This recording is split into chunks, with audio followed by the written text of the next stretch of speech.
Hai, assalamualaikum warahmatullahi wabarakatuh. Teman-teman klinik sini, apa kabar? Gimana puasanya? Mudah-mudahan lancar ya. Sorry gue ngopi ngerokok karena ini udah jamnya nggak puasa. Jadi buat yang nonton pas puasa ya mohon maaf ya. Gue mau ngalor ngidul soal puasa. Seperti kita tahu, Al-Quran menginformasikan kita kama kutiba alal ladzina min qablikum ya, sebagaimana telah diwajibkan puasa itu maksudnya atas umat-umat sebelum kamu. Maksudnya kamu itu atau maksudnya kalian itu adalah umatnya Nabi Muhammad. Nah, ternyata memang dalam berbagai keyakinan itu ada puasa. Ya, orang Yahudi atau saudara-saudara kita dari Yahudi itu hari Yom Kippur puasa. Hari Yom Kippur itu hari pembebasan Bani Israel dari penindasan Fir'aun. Dan banyak lagi orang Yahudi punya banyak puasa. Kalau disebutin satu-satu durasinya tidak cukup. Kemudian saudara-saudara kita Kristiani juga sama punya puasa. Misalnya puasa di Rabu Abu sama Jumat Agung. Tapi secara umum saudara-saudara Kristen itu kalau puasa itu merahasiakan puasanya. Dia tidak akan ngomong-ngomong sama orang kalau dia sedang puasa. Hanya dia yang tahu gitu loh ya.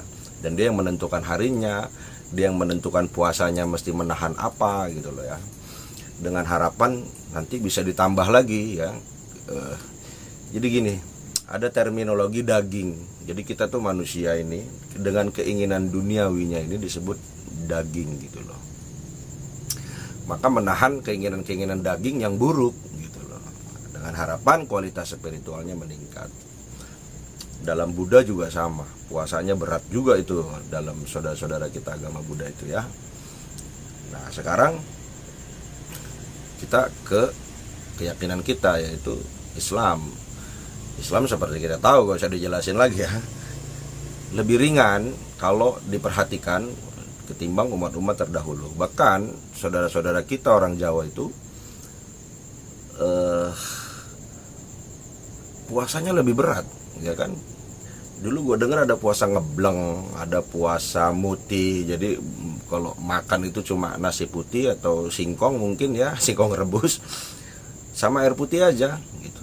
Ada lagi ya puasa ngebleng itulah 24 jam ya kalau nggak salah ya gitu ya, atau mohon dikoreksi kalau keliru. Dan puasanya berat-berat itu orang saudara-saudara kita orang Jawa itu. Makanya kalau puasanya di Islam itu dianggap gak mudah lah gitu puasanya ya. Nah, apa sih yang ditahan? Secara umum biasanya yang ditahan itu adalah makan, minum, dan berhubungan seksual. Bedanya kalau dalam Islam, berhubungan seksual itu malamnya selepas kita berpuasa, maghrib lepas itu sampai itu boleh berhubungan seksual dengan pasangan resmi ya.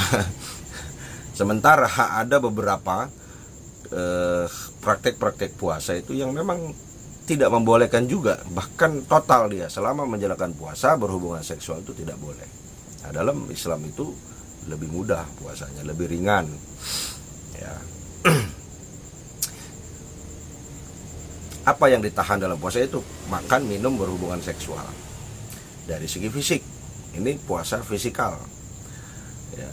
Menahan keinginan material yaitu makan, minum, dan berhubungan seksual, sekaligus meluangkan waktu untuk merenung, berpikir, meningkatkan kualitas spiritual gitu. Makanya puasa ini dalam ajaran saudara-saudara kita Kristen Ortodoks itu mirip sekali dengan Islam,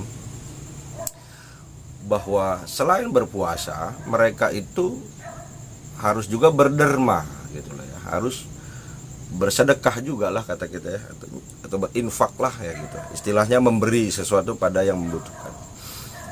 Dan menghindari perbuatan-perbuatan buruk, perbuatan-perbuatan tercela. Apabila perbuatan tercela ini masih dikerjakan, maka puasanya sia-sia. Mirip kan dengan Islam gitu.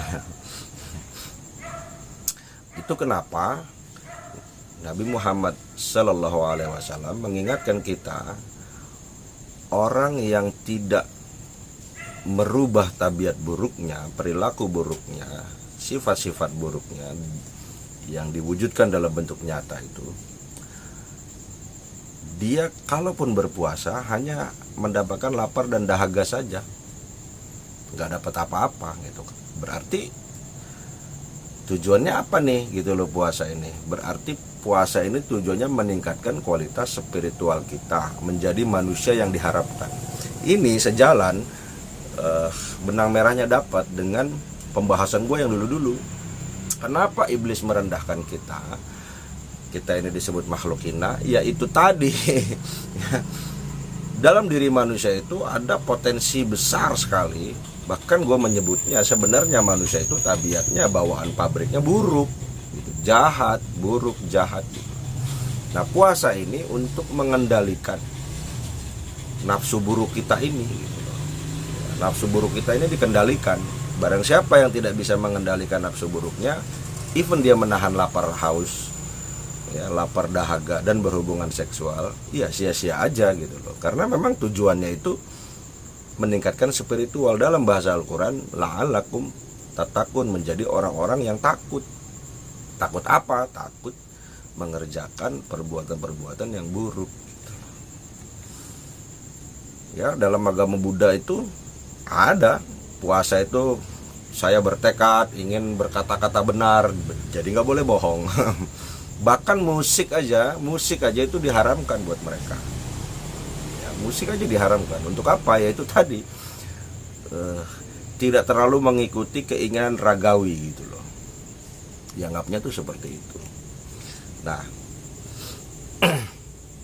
teman gue pernah tanya, kalau gitu, kalau manusianya sudah baik, kualitas spiritualnya sudah tinggi, masihkah harus puasa lagi? Menurut gua harus tetap berpuasa. Itu kenapa dalam Islam, nah, kita stop ke agama lain, kita fokus pada sekarang yang kita yakini saja. Even manusianya itu kualitasnya sudah super, dia tetap harus melaksanakan puasa karena beberapa alasan penting. Satu, berpuasa itu tidak sedang membunuh potensi buruk kita, bukan, mengendalikan. Jadi kita tetap punya potensi buruk gitu loh ya. Kita tetap punya potensi jahat. Sehingga perlu secara periodik kita melakukan ritual untuk mengendalikan sifat-sifat buruk kita. Tidak ada manusia yang 100% menjadi baik, menjadi suci, nggak ada. Ya kecuali orang-orang yang dikehendaki Tuhan atau dikehendaki Allah, misalnya nabi-nabi misalnya gitu ya, atau wali-wali Allah. Tapi secara umum manusia tidak ada yang 100% suci, 100% benar, 100% baik. Dia tetap punya potensi salah, tetap punya potensi buruk, tetap punya potensi jahat. Makanya secara periodik kita tetap harus melaksanakan ritual puasa ini. Ya, dalam konteks kita yang wajib itu adalah setahun, sebulan dalam setahun, dan sunnahnya seminggu 2 kali. Ada lagi puasa yang 1 bulan 3 hari. Ya. Nah, jawaban yang kedua, ini dari perspektif hukum formal. Kalimatnya kan begitu ya. A'udzubillahi minasyaitonirrajim. Bismillahirrahmanirrahim. Ya ayyuhalladzina amanu kutiba alaikumusiyam. Nah loh, ya kan. Diwajibkan gitu. Jadi kalimatnya kalau dari perspektif hukum formal, diwajibkan atas kamu berpuasa. Keterangannya yaitu ayat ini bermaksud 1 bulan dalam 1 tahun, ada 1 bulan yang kita wajib berpuasa gitu. Ya. Dan ini perintah Allah, Tuhan yang berikan perintah. Jadi kalau kita mau tarik lebih sederhana lagi, yang paling utama itu adalah perintah Allah.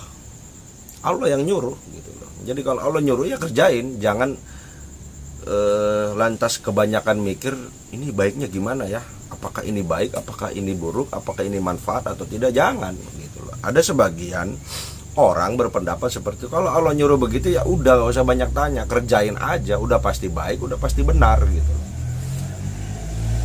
Ada lagi di kalangan sufi misalnya,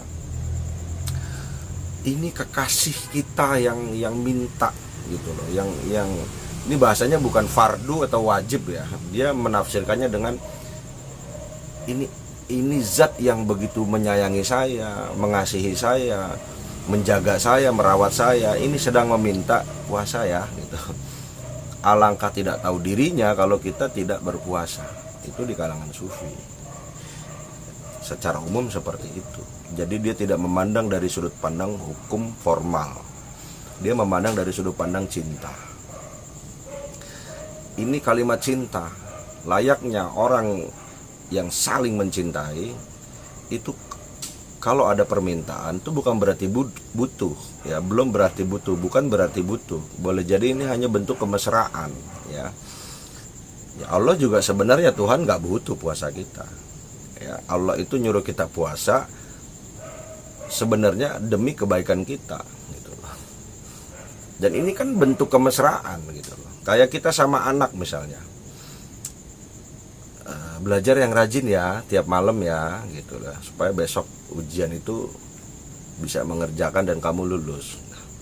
Apakah orang tua ini butuh belajarnya si anak gitu? Ya nggak butuh gitu. Yang lebih membutuhkan itu jelas si anak.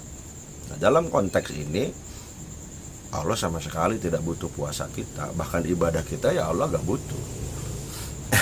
Yang butuh itu kita justru gitu loh ya. Itu tadi, kita punya potensi buruk, potensi yang jahat, ini harus dikendalikan. Karena kalau tidak dikendalikan, kita akan saling merusak dan saling membunuh satu sama lain. Pasti itu gitu loh.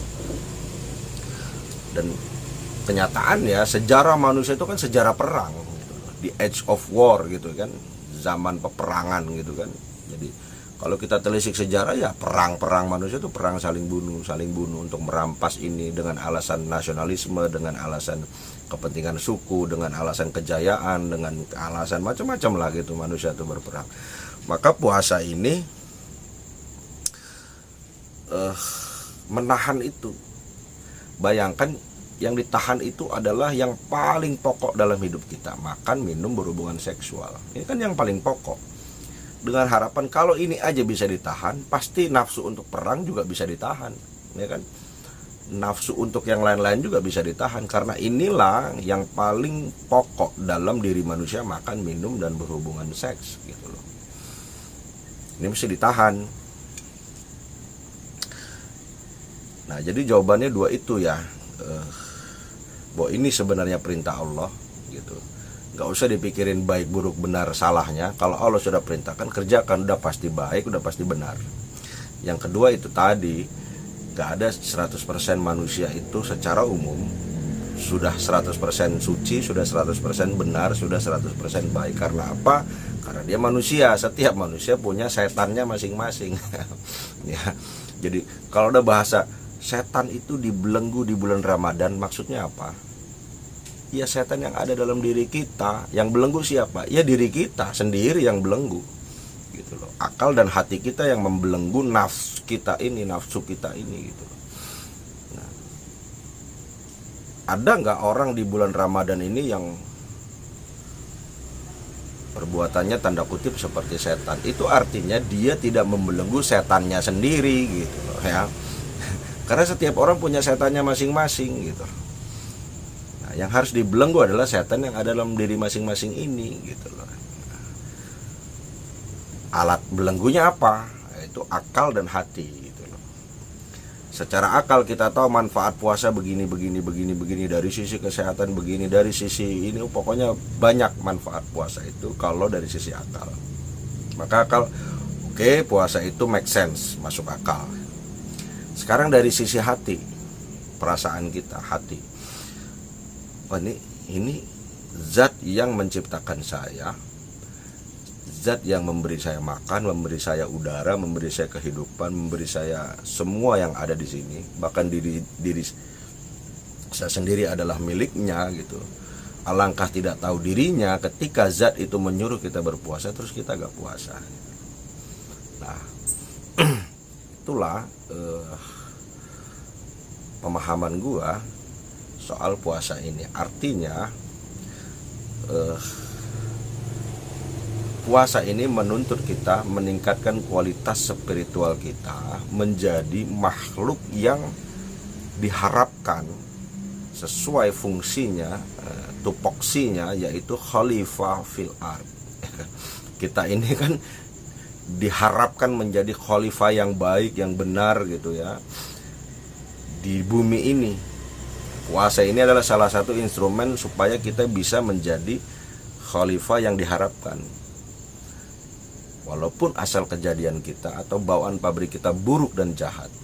Nah, iblis ini hanya melihat potensi awal kita, yaitu kita makhluk yang buruk dan jahat. Ya, seperti misalnya diinformasikan malaikat saja sampai bilang kita ini yufsidu,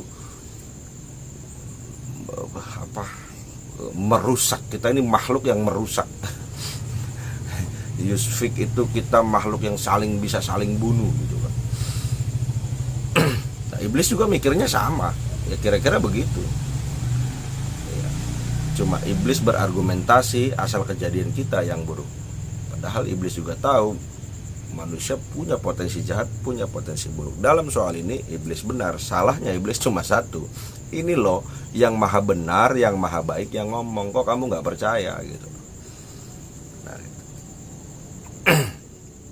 Nah, apa bedanya kita kalau sama iblis ya? Kalau Allah nyuruh A, Allah nyuruh B, terus kita bangkang gitu. Padahal kita tahu ini benar, ini baik gitu. Nah, ini yang harus kita pikirkan bersama-sama ya, termasuk diri saya sendiri gitu. Kita pikirkan bersama-sama gitu loh ya. Untungnya Allah itu memberikan kita waktu, tenggat waktu sampai nyawa di kerongkongan. Kalau kamu masih mau ngaku salah, mau minta ampun, saya ampuni gitu loh. Untungnya seperti itu. Setidak-tidaknya Anda kalau belum mampu berpuasa atau belum mau berpuasa, setidak-tidaknya Anda mengaku aja kalau Anda itu salah dulu gitu loh. Baru nanti kapan-kapan kalau umurnya masih panjang ya, dan kita nggak tahu umur kita kapan berakhirnya, ya minta ampun gitu loh. Dan mulai menghormati, menghargai perintah Tuhan kita, yaitu Allah gitu loh. Karena diri kita ini punya Dia. Yang kita minum air itu punya Dia, makanan yang kita makan itu punya Dia, semua yang ada di sekeliling kita termasuk diri kita itu punya Dia. Sekarang Dia meminta kita melakukan itu, kok kita nggak melakukannya, itu kan penghinaan gitu loh. Nah, kira-kira seperti itu. Nah, saya sudahi karena durasinya sudah panjang. Nanti kita ngalor ngidul lagi sambil ngopi. Kalau ada kata-kata atau ucapan saya yang salah, saya mohon dibukakan pintu maaf yang seluas-luasnya, karena saya adalah tempatnya salah, tempatnya tidak tahu. Yang benar, yang maha tahu, yang tahu segalanya adalah Allah. Billahi taufiq wal hidayah. Wassalamualaikum warahmatullahi wabarakatuh. See you.